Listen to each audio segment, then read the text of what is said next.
Assalamualaikum teman-teman. Di video ini aku akan mengolah data spektrum FTIR mulai dari persiapan data mentah sampai tahap dekonvolusi puncak gugus fungsi.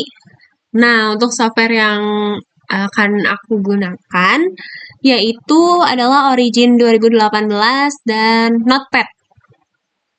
Nah, tahap pertama kalian buka dulu ya Origin-nya. Nih, oke, ini adalah jendela Origin-nya. Selanjutnya, kalian masukkan data hasil analisis FTIR ke dalam Origin ini. Oke, di sini aku punya 3 data atau 3 file hasil analisis FTIR, yaitu hidroksiapatit murni, hidroksiapatit terdoping ZNO, dan ZNO aja.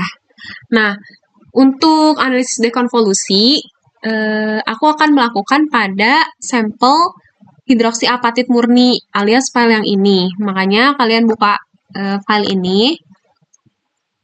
Di sini menggunakan Notepad ya, membukanya. Nah, ini kalian copy semuanya, isi file yang ada di sini dengan Ctrl A, lalu Ctrl C, dan pindahin ke Origin, ke sini. Oke, kalian paste aja di sini ya. Nah, selanjutnya untuk sumbu X atau kolom A, ini adalah wave number. Oke, bisa dibesarin. Nah, untuk kolom B atau sumbu Y-nya ini adalah transmittance.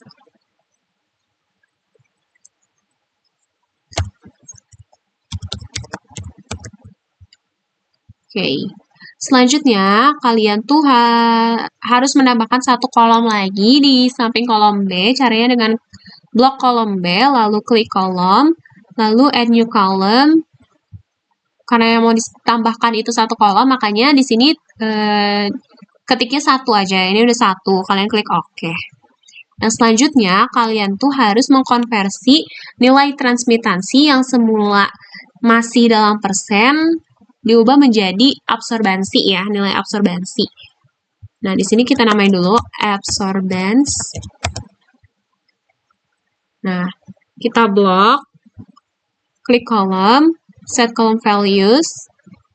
Untuk konversi nilai transmittance ke absorbansi, rumusnya itu 2 min log dalam kurung kolom.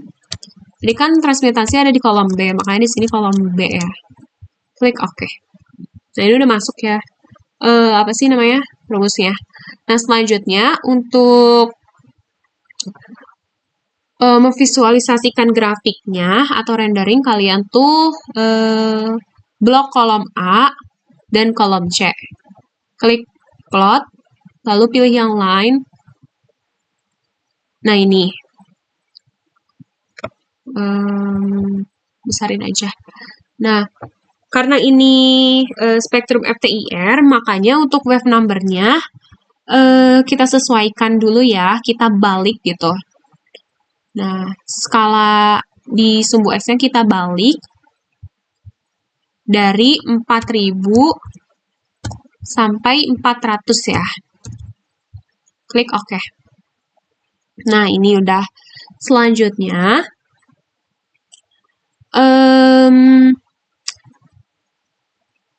kita masuk ke tahap baseline rectification atau koreksi garis dasar.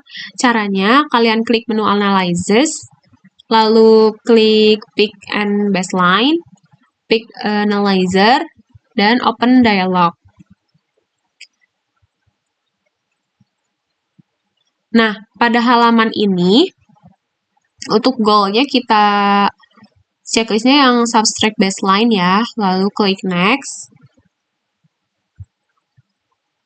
Nah, tadi tuh kenapa milihnya subtract baseline atau dikurangin gitu ya baseline-nya, tujuannya itu untuk membersihkan noise atau gangguan latar belakang alat. Jadi puncak yang kita analisis nanti benar-benar murni gitu, berasal dari serapan energi sampel hidroksiapatit ini, bukan dari gangguan luar. Lalu pada halaman base mode ini, baseline modenya kalian pilih yang user define ya. Terus kalian scroll ke bawah gini. Untuk enable auto find-nya kalian matikan ya checklistnya, lalu kalian klik find, lalu add. Nah, ini kita petakan dulu titik-titik tambahan secara manual dengan rentang jarak yang jauh di luar area puncak serapan utama. Caranya gini ya. Di sini misal, terus klik 2 kali.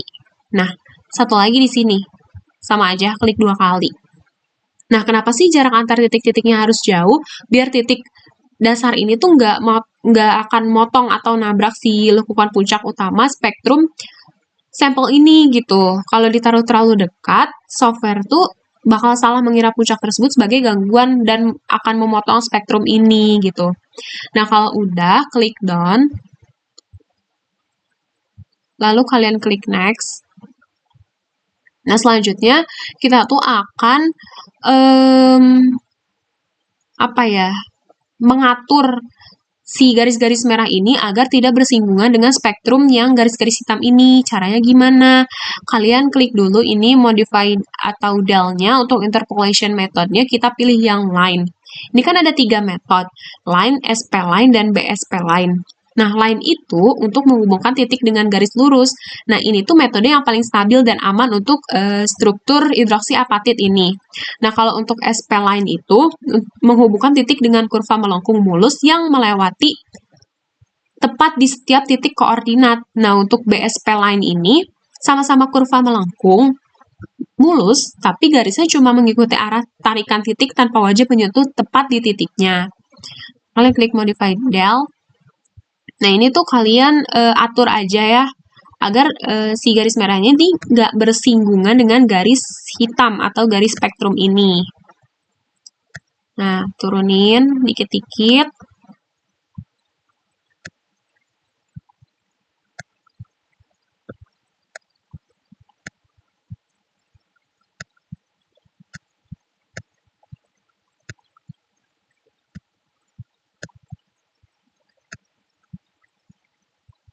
Oke, kalau udah kalian klik done.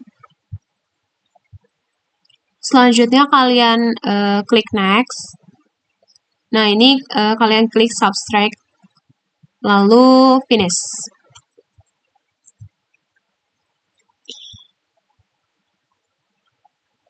Nah, selanjutnya kita masuk ke tahap spectral smoothing atau pemurnian kurva. Nah, setelah baseline-nya tadi dikoreksi, di lembar kerja baru yang muncul ini, silakan kalian blok data pada kolom D ya. Nih, yang ini. Silakan blok data pada kolom D dan kolom E. Mohon maaf, barusan kepotong.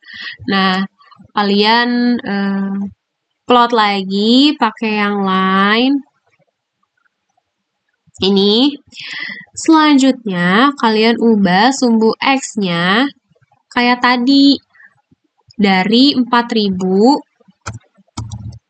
menjadi 400. Harus dibalik karena ini spektrum FTIR ya. Nah, udah. Selanjutnya, biar kurva grafiknya mulus dan bebas dari noise-noise tajam berukuran mikro yang mengganggu, kalian tuh klik Analysis, lalu pilih Signal Processing, terus klik Smooth, Open Dialog.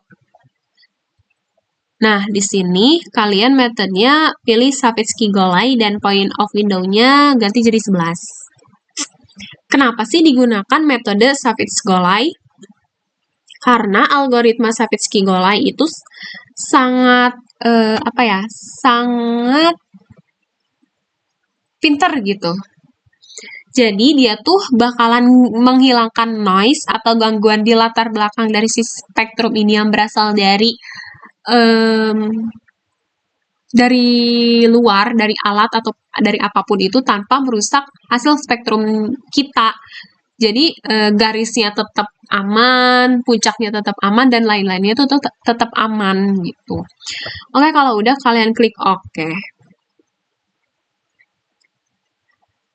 Oke, selanjutnya kalian balik lagi ke data yang ini nih, sheet yang ini. Nah, di sini tuh udah muncul ya hasil smooth yang tadi. Selanjutnya kalian plot kurva dengan blok kolom H dan kolom I dengan cara yang sama. Nah, ini kalian balik lagi skalanya dari 4000 ke 400. Kalian klik OK. Nah, ini adalah kurva spektrum absorbansi murni yang udah benar-benar murni dan siap untuk didekonvolusi. Nah, sekarang kita akan masuk ke tahap inti, yaitu dekonvolusi grafik pada daerah fingerprint.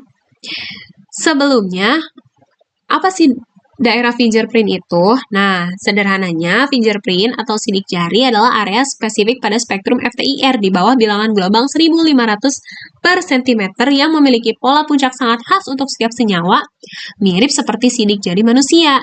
Nah, untuk memulai prosesnya, kalian balik lagi ke sheet yang ini, fokus kepada kolom H dan kolom I, kalian cari daerah fingerprint untuk sampel hidroksi apatit murni ini. Menurut jurnal acuan yang aku gunakan, daerah fingerprint pada sampel hidroksi apatit ini ada di 970 hingga 1200. Makanya kalian di sini cari dulu yang 970. Sini cari dulu ya.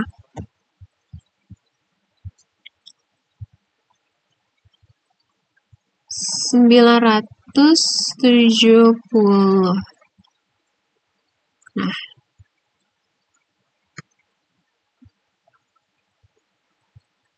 jadi hingga 1200. Nah, ini dia 1200 nih kelewat.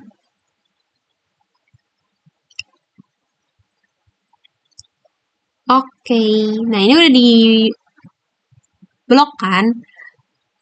Lalu kalian klik plot, pilih yang lain lagi. Nah, di sini kalian balik lagi skalanya. Di sini dibalik dari 1200 sampai 970 ya. Tapi ada lengkungan tuh. Wait, bentar. Nah, di sini tuh ada lengkungan ya. Kalau dibalik nanti ada lengkungannya karena lengkungannya di sekitar 970-an, ya sekitar segituan. Makanya skalanya jangan sampai 970 karena nanti lengkungannya nggak kepotong. Kalian ini di 1200 ya tetap. Nah, ininya coba di 990. Kita lihat apakah masih melengkung. Nah, udah enggak tuh ya. Udah enggak melengkung. Nah, selanjutnya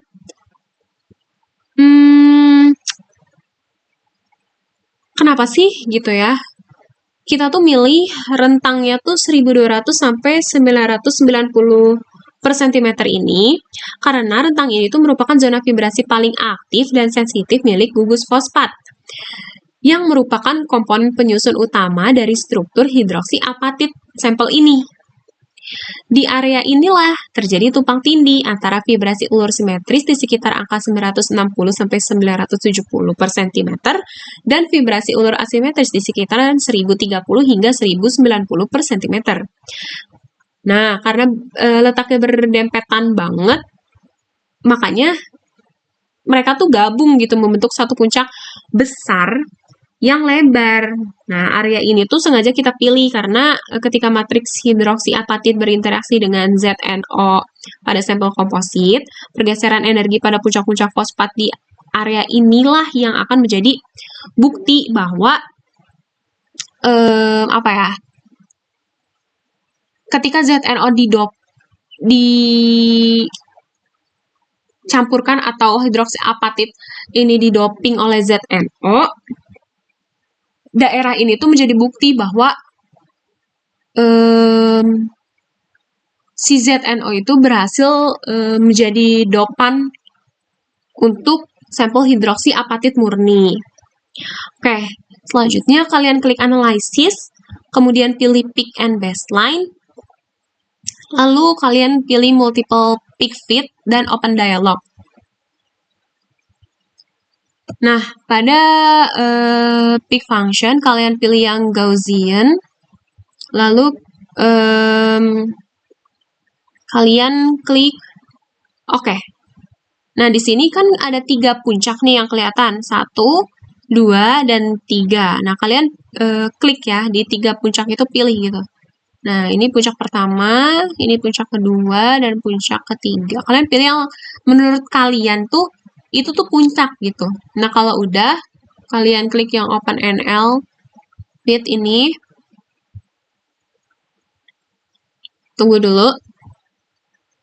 Nah, ini udah muncul. Kalian pilih yang fit until converged. Nah, di sini udah muncul ya, nilai regresinya itu, atau R kuadrat itu ada di 0,99777 sekian. Nah, nilai regresi ini nilai apa sih? Nilai adjective R square yang sangat mendekati angka 1 ini membuktikan bahwa model matematika kurva dekonvolusi yang kita buat memiliki tingkat keakuratan yang sangat tinggi, yaitu mencapai 99,78% dalam merepresentasikan data spektrum asli dari sampel ini. Oke, sekarang kalian klik done. Nah, ini adalah kurva hasil dekonvolusinya. Nah, di sini, kan tadi udah ya dilihat untuk R square-nya itu ada di 0,9977 sekian. Nih, ini summary-nya atau kesimpulannya di peak 1. Peak 1 itu puncak warna merah ya, grafik warna merah. Itu tuh pusat koordinatnya di 1130,02 per cm. Untuk peak 2 berwarna hijau itu tuh pusat koordinatnya di 1107,17 per cm, dan peak 3 berwarna biru itu berpusat di koordinat 1040,82 per cm. Nih, balik lagi ke yang ini kali ya, tuh. Ini kecilin aja. Ini. Nah, ini pindahin sini. Oke, sudah deh. Oke. Proses ini tuh ditutup dengan munculnya garis kumulatif peak berwarna biru muda. Nih ya, nih yang ini tuh. Ini tuh. Yang membungkus kurva asli dengan sangat presisi. Oke, sekian video tutorial analisis dekonvolusi dari spektrum FTIR ini. Terima kasih telah menyimak. Dadah! Dengan plot